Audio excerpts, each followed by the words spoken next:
YouTube, YouTube. It's your boy Trey God Baby, and I'm back with another one.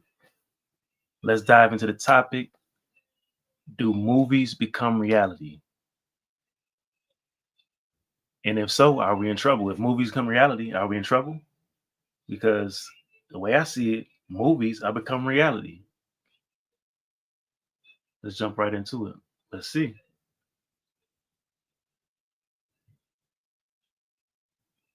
I know you guys remember this.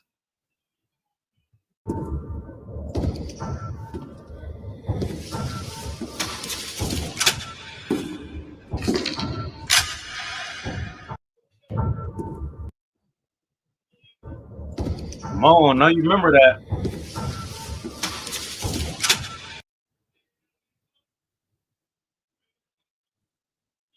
I know you guys remember that. All right, so I took it to AI and asked the question, do you think humans, let me say it over again, do you think humans will use AI and robots as weapons in the future? I don't know, I messed that up. I don't even know what I wrote. What did I write? I said, do you think humans will use, I put you, will use AI and robots as weapons in the future? Possible arms race. And that's what it came back with.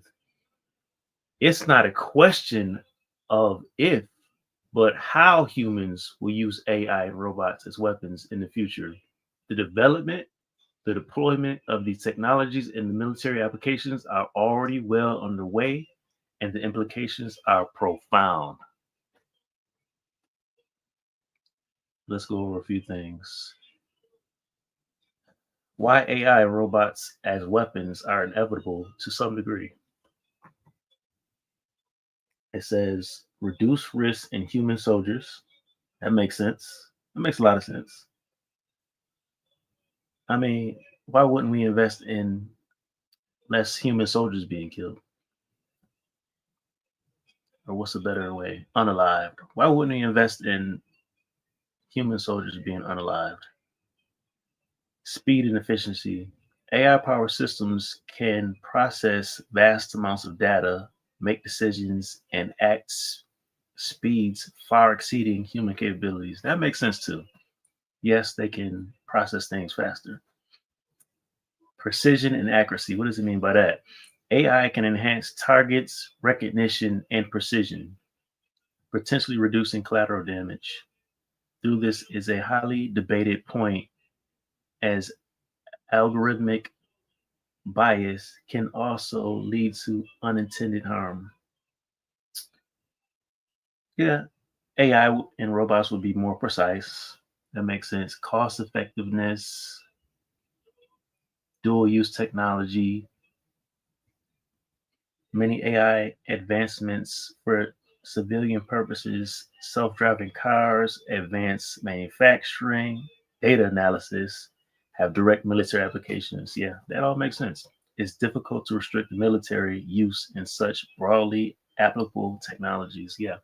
So movies like the Terminator is becoming a reality.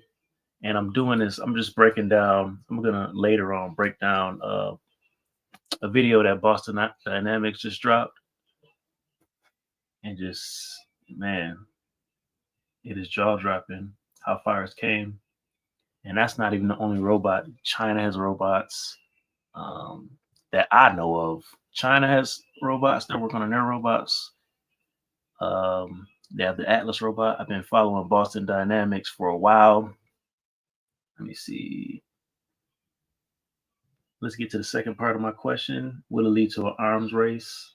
And it said many experts believe that AI race or arms race is already happening or is virtually inevitable. Here's why. Strategic advantage. The nation that achieves superior AI capabilities in military applications could gain a significant strategic and tactical advantage over others.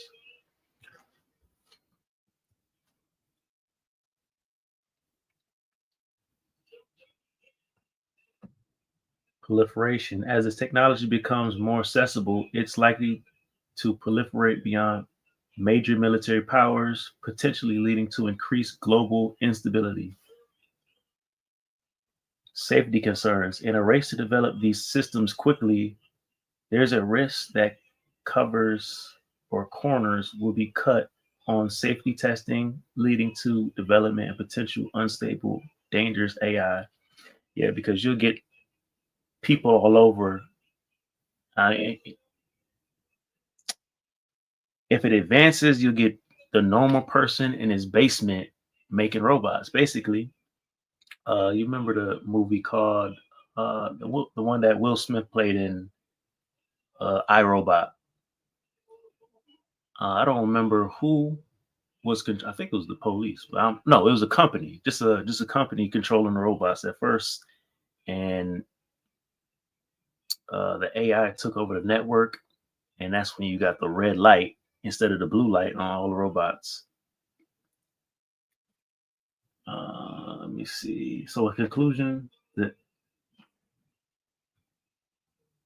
the intersection of AI and robotics with military applications is a reality. Simple as that. Let me share the screen. What I want to share with you what Elon Musk said. Then we'll get to that video. Did you see the one where PETA put out a statement that you shouldn't kick robots? Probably not wise. For retribution. Their memory is very good. Are you honestly, legitimately concerned about this? Is like AI one of your main worries? It's definitely going to be outside of human control. It's going to be very tempting to use AI as a weapon. In fact, it will be used as a weapon. The danger is going to be more humans using it against each other, I think, most likely. That'll be. Yeah, I agree with him, man. Basically, just like the last technology, which was the internet. They weaponize the internet where they can take down people can, hack your system and get your information or hack because everything is computerized, so they can hack different facilities and shut them down. So you have to protect, with firewall or hide it behind code or whatever to protect your facilities because everything has become digitized now. Banks, everything is using, the internet to transfer money now. So it's becoming that's still a big major attack is the internet. People, different countries can use hackers to hack systems and shut them down for the day. You've heard of that. Systems being shut down, banks being shut down, a lot of information being stolen, sold on the dark web. Oh, I want to get to the main video now. Boston Dynamics. And this is all that they're showing that they can do. What are they not showing us that these robots can do? Let's go.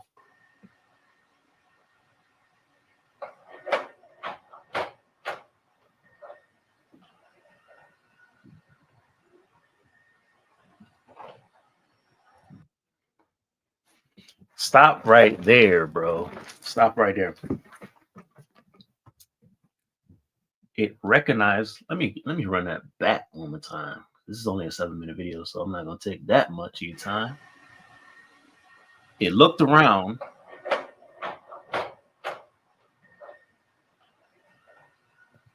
And it's like recognizing that these are shelves. So it's got like a little red dot on both ends to recognize this shelf. So this might have been. I noticed in this video, it's not saying that it's all autonomous, but it recognized the shelf that it was picking the part from. So I don't know if this is going to be marketed towards car manufacturers because it's using.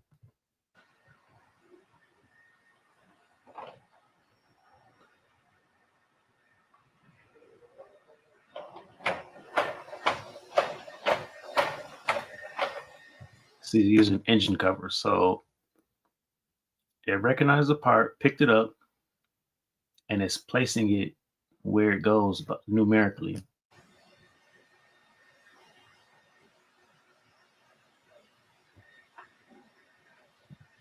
So Atlas is able to not only recognize which part is needed and put it where it goes, but it also can recognize, and this is the robot 001. So it also can recognize where it needs to be put,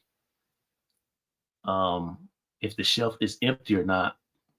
And basically, what, like I said before, it's able to recognize what shelf that the part is going next. So let's get back.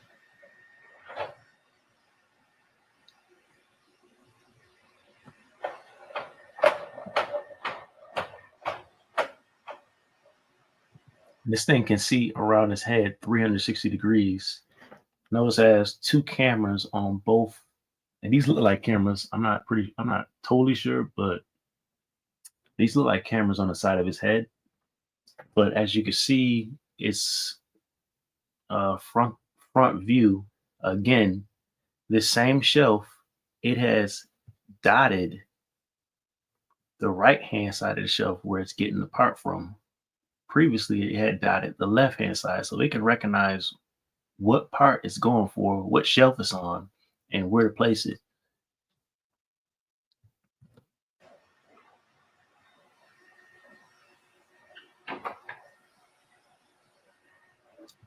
And then it's crazy that it spatializes the part that is holding it, spatializes it. Yeah, that's just so cool, man. That's crazy.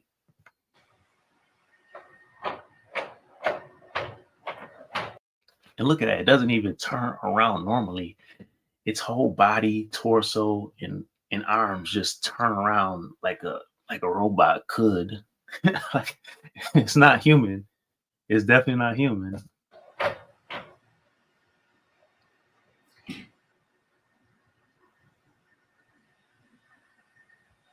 Picture the military getting their hands on something like that and it being way more advanced than it is right now. This is what they're showing us, how advanced it is.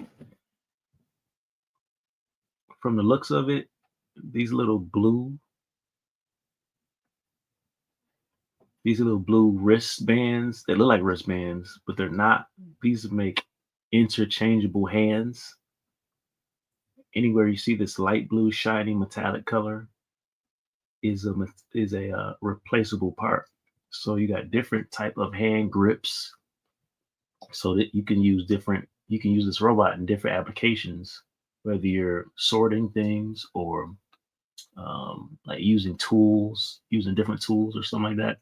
So AI and robots has a good application where you can apply them to dangerous scenarios, maybe like the moon or something like that. Like if we were to go and colonize the moon, AI robots will be a big help because they would be able to consistently work day in, day out, 24 hours a day, building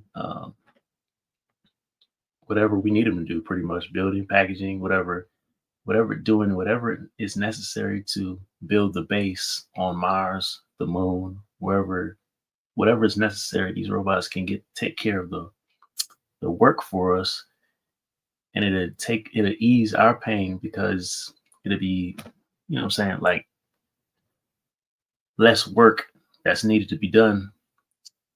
The hard part is in programming and advancing AIs.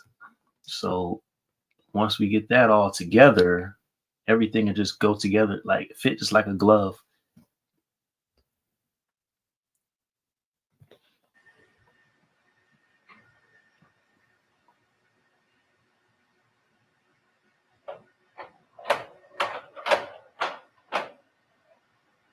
I don't know if you see the face. It looks sort of cartoonish. Like it's got like, I don't know. It sort of looks like the Pixar.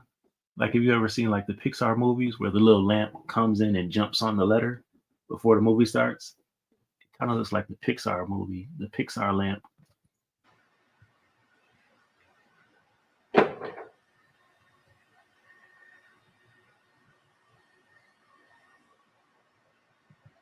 Now, I don't know if this was pre-programmed, but it heard a noise, looked around 360. So I think this is all autonomous. It looked around a 360, found the part that hit the ground, labeled it, spatially recognized, and it spatially recognized the engine cover, and it says engine cover variant 1. It's got some other data on there that's coming up on the side. It recognizes where it's at spatially on the ground, understands how to step over the part without stepping onto the part, bending its knees, and picking up the part.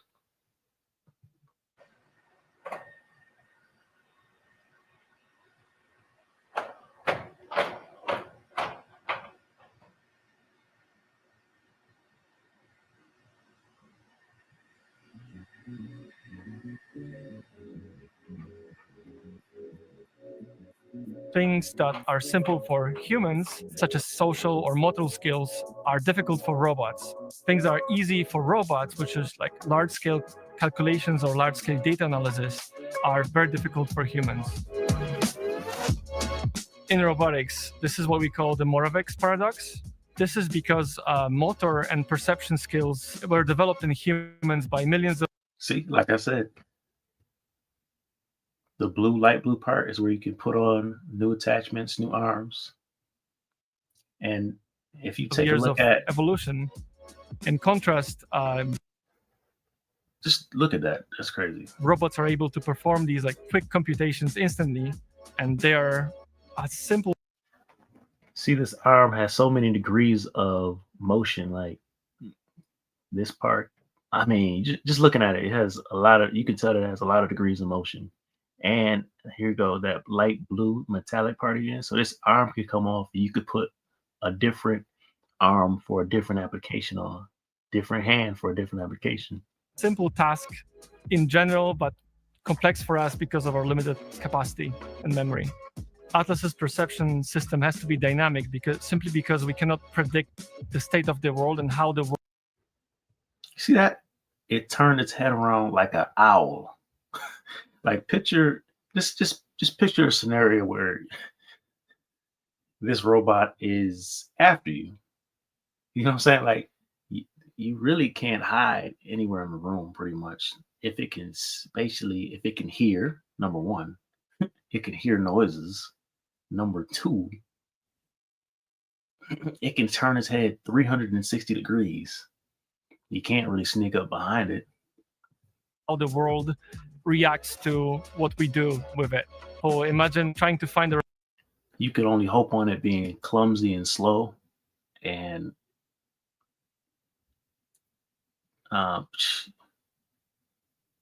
it's not animal. Let's say that it's not animal. So I don't think so. You could rely on it being very clumsy and slow and not precise on different things. That's what you can hope on. Find a remote in your living room with your kids and a dog running around. It's pretty much impossible. So being able to perceive these changing circumstances and adapt to it is key. Many of our viewers assume that we can just replay a pre-recorded trajectory to make behaviors in our videos.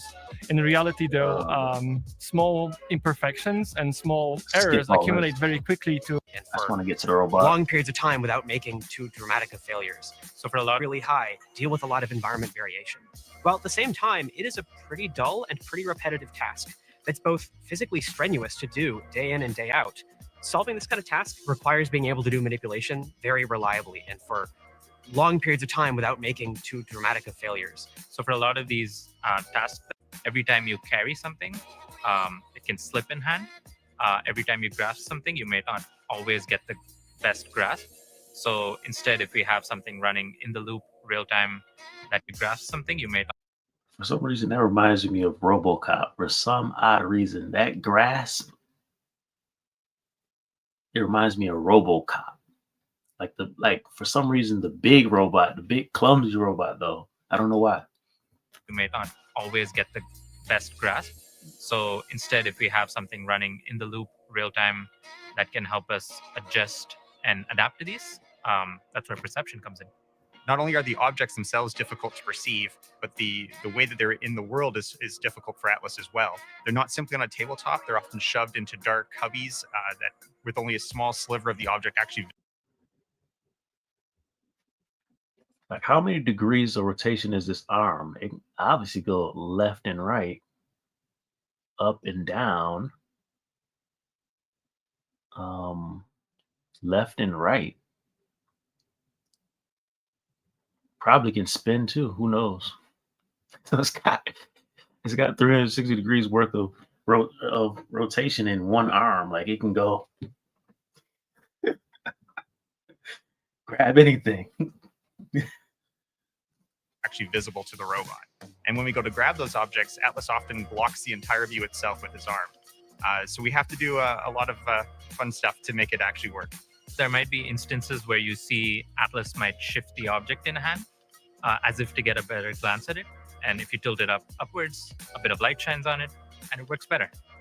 So in order to be pushing the dolly when it's not looking or as it's turning around, and making sure that it can still update its belief correctly and get those objects into the right shelf. So picking from the floor is one of the most dramatic examples of a way we'd like the robot to be able to handle kind of a catastrophic failure. If the object has wound up on the floor, something has already gone kind of wrong. Maybe the fixture wasn't exactly where we expected, so we bumped it when we were inserting the object in, and then also our grasp wasn't secure enough, so the object fell out of the hand. No matter what, we want to get that object off of the ground so that we don't trip over it or destroy it, and then go put it in some QA pile so that we can deal with the object later. Our strategy for picking off the ground is a instruction to the robot to reach your hand down to get your hands around it and pick it up. And the instructions are literally just put your hands roughly here relative to the object, push them into the floor, curl the fingers, and push them together. And we Right. So they gave the robot simple code: bend down, put your fingers to the ground, curl them, and pick them up. So think about it. The AI is doing the rest of the calculations, not to, break the part, bend the part up. You know what I'm saying? It's not gonna mangle the part up like this, like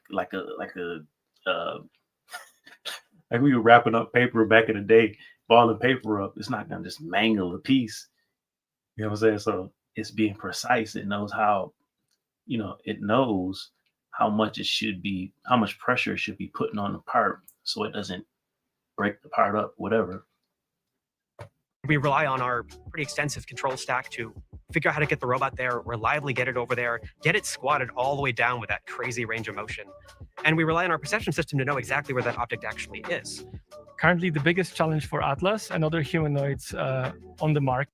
The thing is, what people are not seeing is that, okay, they might be working on a robot, but all these other companies are working on the brain of the robot, the AI, the whole system.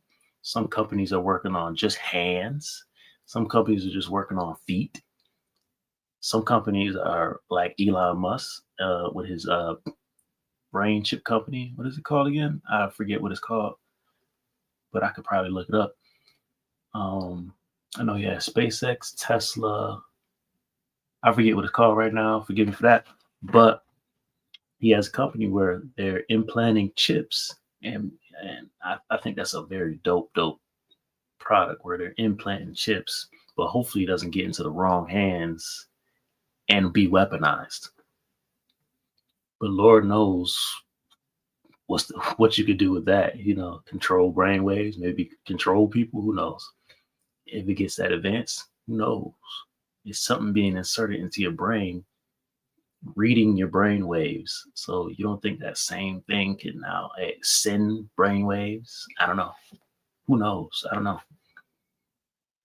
But the thing is, what I'm saying is, all these companies, like, what if AI took all these ideas from all these companies and mashed them all together, built a facility, started whipping out robots, you know what I'm saying? Like, automating robots, building its own little army, and, sending them out, this, that, this, and the third.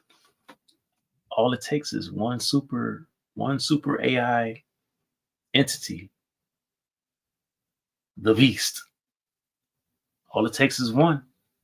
The market is adaptability. How many tasks can you perform with a single?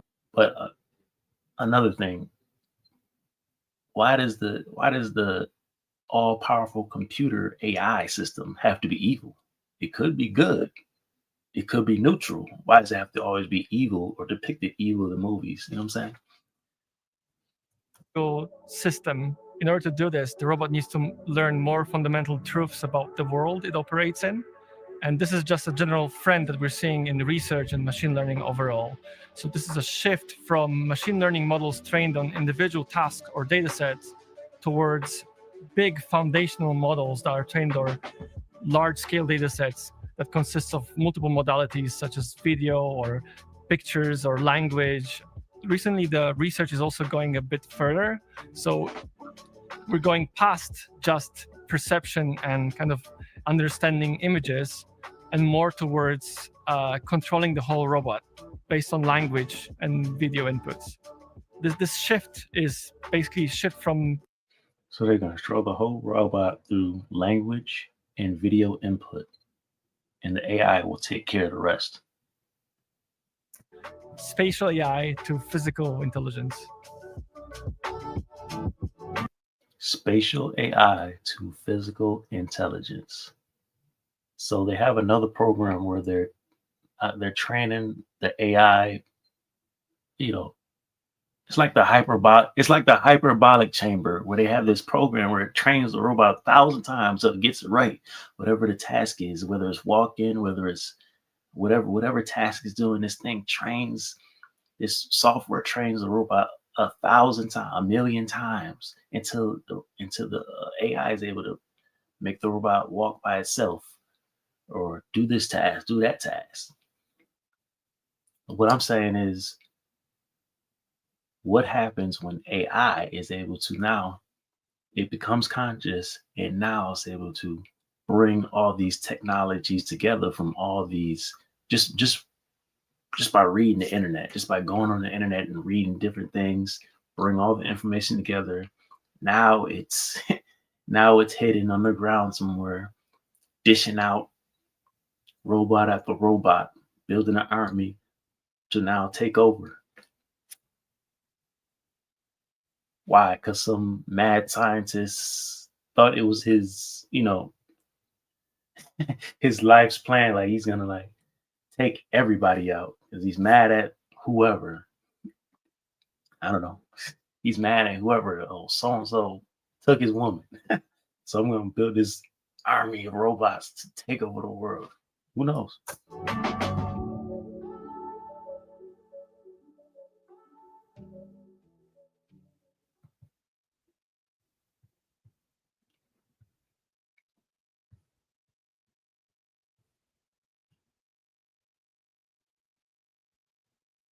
Yeah, that was dope. That was dope. I've been following Boston Dynamics for a long, long time, and they have came a long way.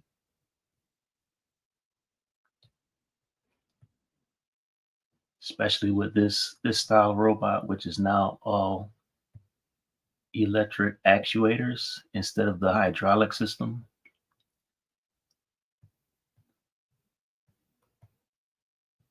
I mean, I've been following them since Spot the Dog, and that has now been used in so many applications that makes everything safe.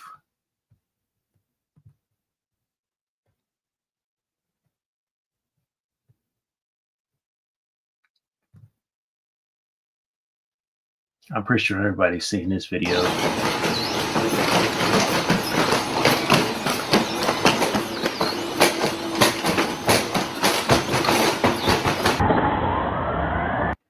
Like that's what the old robot can do with all the heavy hydraulic system, the oil spilling everywhere.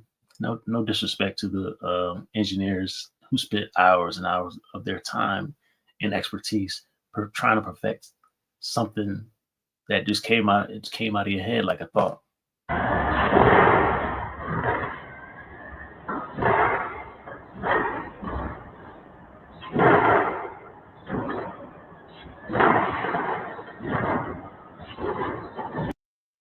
This thing is doing something that a lot of human beings can't even do.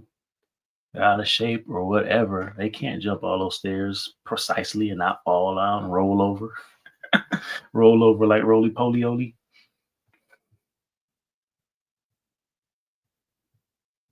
All right. Thank you for tuning in. That's pretty much everything. I just wanted to go over that and just like, let's ask AI this. Let's ask Gemini. This is Gemini. Is it possible that movies can become reality?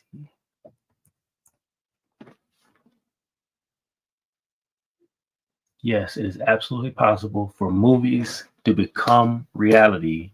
In many cases, they already have. Science fiction, in particular, often serve as a popular inspiration and even a blueprint for real world scientific and technological advancements. You heard it first. It inspires people and gives them a vision. Technological prediction, accidental foresight. Many movies have inadvertently predicted future technologies. Think of tablets, pads, video calls, FaceTime, mobile phones, smartwatches, self-driving cars, targeted advertising, voice assistants, 3D printing, which the 3D printing thing is still mind blowing for me, which is a printer that can print 3D objects.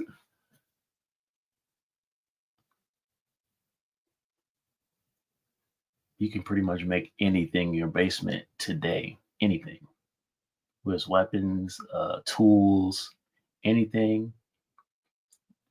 And you make them out of whatever material you can afford to buy. So, in conclusion, in essence, while not very cinematic, fantasy will materialize. Movies serve as a vital source of inspiration, a mirror reflecting our anxieties and hopes for the future, and sometimes a surprisingly accurate crystal ball. The constant interplay between imagination and innovation means that the line between real REEL and real REAL will continue to blur. All right, thank you for tuning in. It's another. I thought it was an interesting topic. Can movies become reality? And as you see it, movies have become reality. As you see with the Terminator, even though it's not used in that application now, eventually it is inevitable that it will turn into an arms race, and nations will compete with each other to build robotic AI weapons. Because just remember, the last big thing that came out was the internet, and they weaponized it. So inevitably, they will weaponize AI and robots. It's just inevitable. But thank you for tuning in. Trey got a baby. Follow me, follow my page for more. I'll be trying to find some more interesting topics to talk about. I thought that was very interesting. I like tech and stuff like that, and thoughts of where we're going in the future. So I'll be finding some more, and so you should subscribe, like, share, comment if you like, and I'll catch you on the next video. Trey got baby. I'm out. Peace.